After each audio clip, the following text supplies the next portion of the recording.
Hello everyone, this is Hasan and you are watching National Barta. Lok Sabha নির্বাচন হতে আর মাত্র বেশ দিন বাকি নেই। লোকসভা নির্বাচন খুবই সামনে। লোকসভা নির্বাচনের আগে পশ্চিমবাংলার 42টি আসনের এমন 15টি আসন, যে 15টি আসন টিএমসির জন্য অত্যন্ত গুরুত্বপূর্ণ আসন, এবং যে 15টি আসনে টিএমসির পাল্লা ভারী। এবং সন্দেশখালী ঘটনা ঘটার পর সন্দেশখালীর সন্দেশখালীর প্রভাব যে লোকসভা নির্বাচনে তার প্রভাব পড়বে, সেটা কিন্তু লক্ষণীয় বিষয়। এবং এটা বিভিন্ন রাজনৈতিক বিশ্লেষক সন্দেশখালীর প্রভাব যে লোকসভা নির্বাচনে পড়বে বা টিএমসির সরকারের জন্য যে একটা ক্ষত সৃষ্টি করবে, সেটা কিন্তু লক্ষণীয় বিষয় এবং সেটা গ্রহণযোগ্য বিষয়।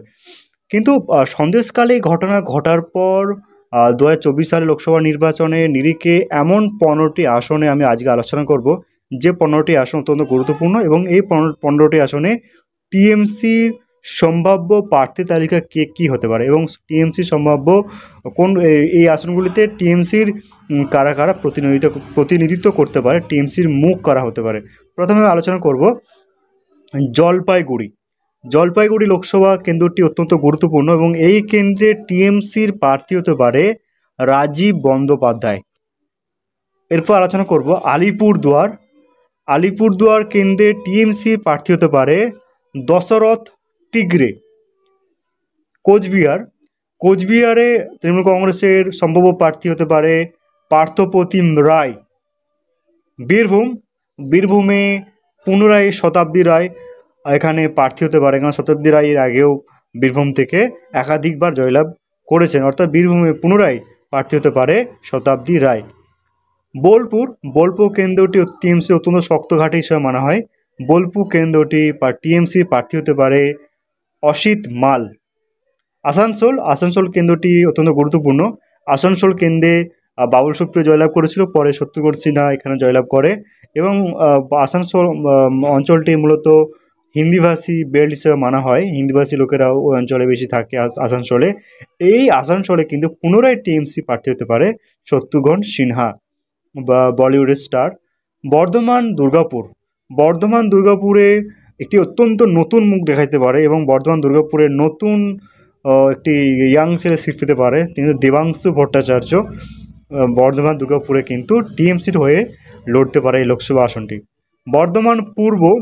বর্ধমান পূর্বে টিএমসির হয়ে লড়তে পারে সুনীল কুমার মণ্ডলের নাম প্রস্তাব হতে পারে, সুনীল কুমার মণ্ডলের নাম এই কেন্দ্রে লক্ষ্য করা যেতে পারে।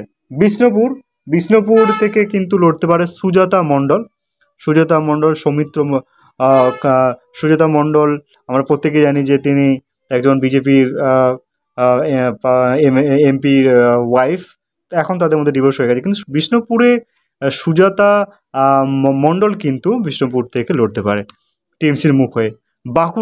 বাঁকুড়া তে কিন্তু প্রার্থী হতে পারে রাজ চক্রবর্তী, বা Tollywood star, টলিউডের director Raj Chakraborty কিন্তু বাঁকুড়া থেকে টিএমসি হয়ে লড়তে পারে।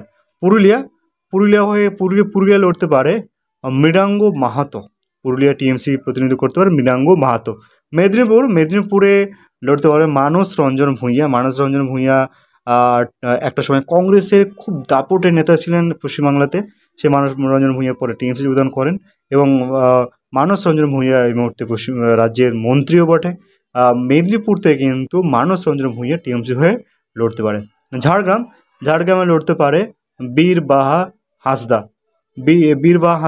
ঝাড়গ্রাম থেকে লড়তে পারে। ঘাটাল থেকে লড়তে পারে দীপক অধিকারী ওরফে দেব কিন্তু ঘাটাল থেকে লড়তে পারে।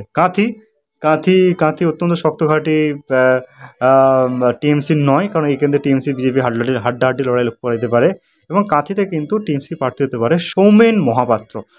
আপনাদের সামনে 15টি এমন লোকসভা নির্বাচনের নিরিখে 15টি এমন আসন যেটা খুব গুরুত্বপূর্ণ টিএমসির জন্য, এবং এই 15টি আসনে টিএমসির মুখ কারা হতে পারে বা টিএমসির সম্ভাব্য প্রার্থী তালিকা কারা হতে পারে, এই বিষয়ে আপনাদের সন্দেশখালী ঘটনা ঘটার পর মমতা বন্দ্যোপাধ্যায় অনেক ধরনের নামের পরিবর্তন করেছেন লোকসভা নির্বাচনে ভালো ফল করার জন্য। এই বিষয়ে আপনাদের গুরুত্বপূর্ণ মতামত অবশ্যই কমেন্ট করে জানান। ভালো লাগলে লাইক এবং শেয়ার অবশ্যই করবেন। সাবস্ক্রাইব করতে ভুলবেন না, কারণ ন্যাশনাল বার্তা